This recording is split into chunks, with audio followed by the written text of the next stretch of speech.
Welcome to the session with Free the Mind Co. and the New York Department of Education. This is the second of the series, and in this video, we will look and learn more about fear and anxiety, how it affects us and prevents us from being happy and fulfilling our potential. Anxiety and fear have become a serious aspect of our lives and in the lives of all those that we love and care for. No matter what age you are, we all experience fear and anxiety.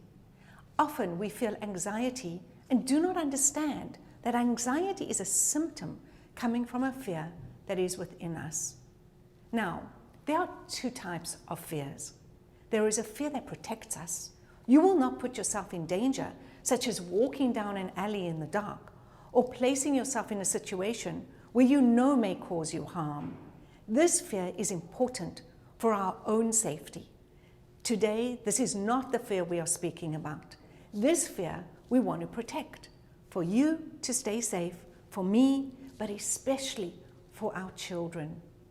Today we are speaking about the fear and anxiety that we tend to create in our own heads through our own thought process. This type of fear and anxiety is mostly driven by our own imaginations. We think about what can happen and ask ourselves the question, what if? What if this will happen? What if that will happen? What should I do and how should I do it? What if I disappoint others? And what if I fail?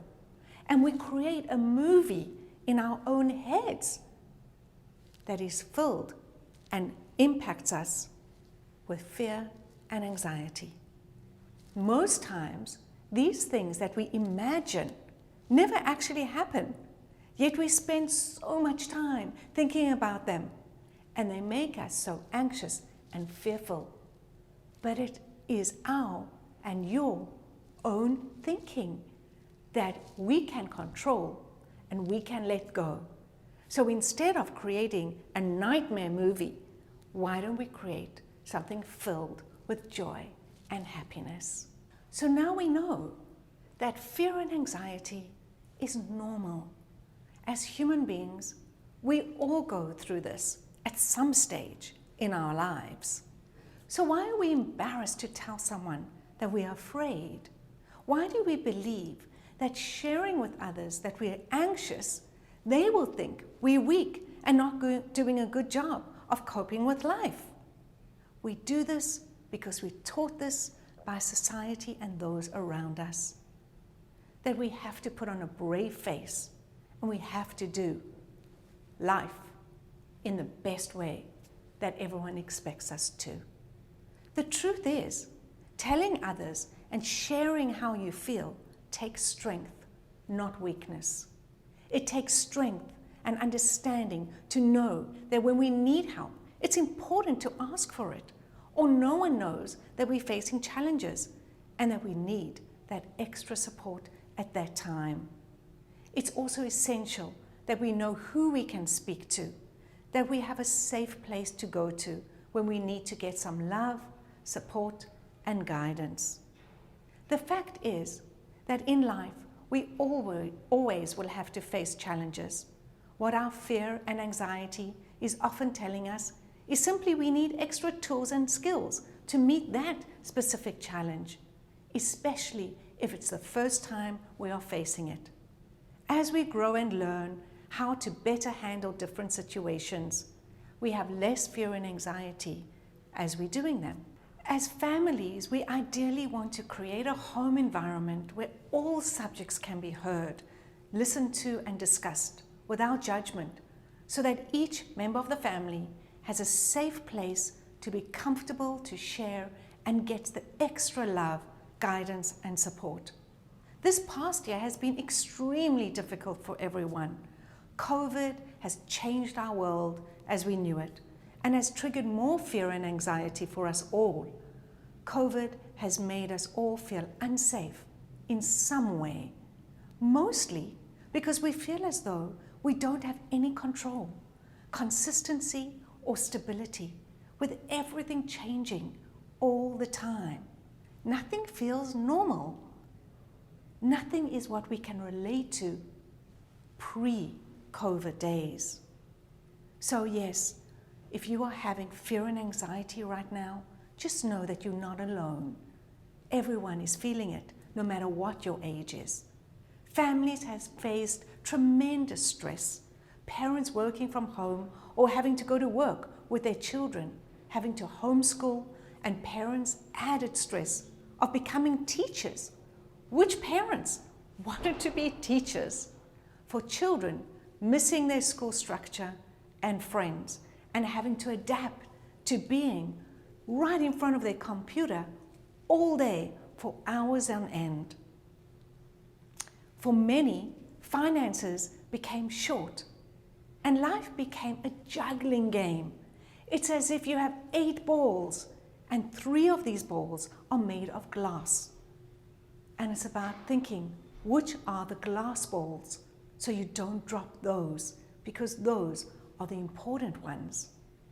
It is important to know which priorities you need to face day by day, because you can't do everything at the same time.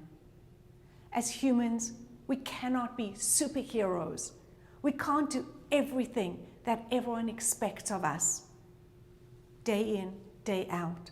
And that's for you as parents or teachers or individuals, and especially as children. We're asking children to do life that looks so different that they know. Have you noticed that emotions have become raw and uncomfortable for yourself and your family?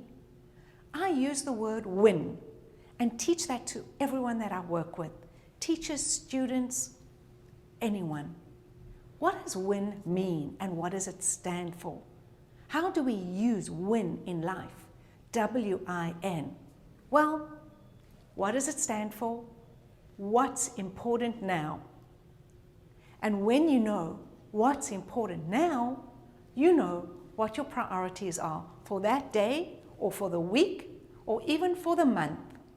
So using win is a fabulous tool because it takes away so much anxiety and fear instead of feeling overwhelmed with everything you have to face right now. When we prioritize and each day we choose the top priorities that we can deal with first.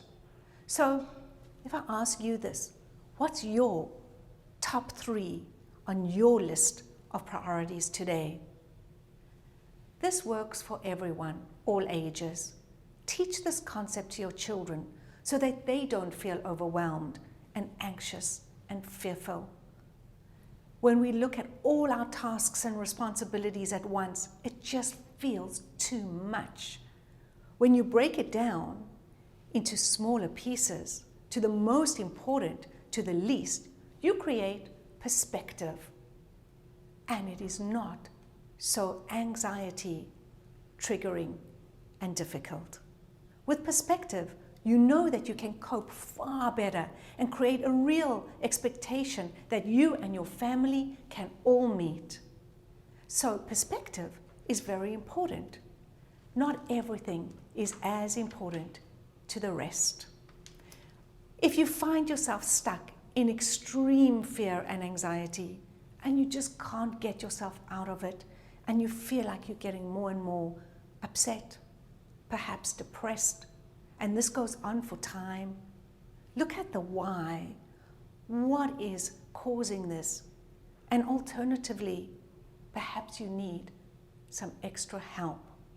So for me, when I have gone through times where I really need extra help because I was feeling just far too much anxiety and fear, I look for extra help and support in my friends, perhaps going to a doctor or getting a massage or going for a walk. Don't be embarrassed or ashamed if you need extra support at different times in your life. And this is different for all of us. This may be a psychologist or a social worker. It could be a doctor, a priest, or an imam. It may be yoga or meditation. Whatever makes you feel calmer and being able to cope better with your life. When we are in fear or anxiety, We behave differently, and our body tells us that we're feeling this way. For me, when I am anxious, I breathe heavily and I get agitated and scattered. I can't think properly and my hands sweat. My thoughts are negative. They tell me I will fail or I can't do something, that I'm going to disappoint everyone. And it just rolls on from there, down the rabbit hole. When I'm calm and peaceful, my breathing is smooth and I can focus on my tasks. My thoughts are positive and I feel as though I can accomplish everything that is needed. So it makes me feel so much better, and the fear and anxiety dissipates just by changing my behavior. Now, how do you make the shift from anxiety and fear to calm? Well, here are 5 tools that you can use at any time. For you, your children, no matter what age. Breathe slowly and deeply. Breathe in for a count of 5, hold for a count of 6, and breathe out for a count of 4. Repeat this a few times. Now the number doesn't matter. You can breathe in for 6, hold for 5, breathe out for 4. What is important, that the breathing calms down your neurosystem. And you can do this any time of day, even just before you go to sleep at night. The second step is bring your focus onto 5 objects in your room. Look at the details, and as you do so, this will change your thoughts to the present, and this is called mindfulness. So find something in the room, look at it, look at the colors and the shape, and then move on to the next object. When you're feeling anxious, this is a great one to do. Do some exercise. Get out, go for a walk, play some music and dance. This is fun to do alone or in the family. If I'm having a tough time, even if I'm home alone, I'll put the music on and I'll dance around, jump up and down, and it changes the chemicals, not only in your body, but in your brain, and makes us feel way better. It dissipates that fear and anxiety. Get creative. Draw, paint, or cook. So over this last year, I have been coloring in with a children's coloring in book, but coloring in is just so calming. Cooking, everyone can have fun cooking. And then painting or becoming creative or doing a puzzle is a fabulous way, both for you as an individual, or you can do it as a team with your family. And then lastly, and very important, drink water. Let go of all the sodas and all the chemicals. Drink really good, pure water, and that is just so healthy and really helps with the chemical reactions in our bodies. And this is just a few of steps and tools that you can use when you're facing fear and anxiety. And I hope you have a beautiful, happy day. And if you need to know more, please contact us at Free the Mind Co. And you can watch this as many times as you wish to, thanks to the Department of Education of New York.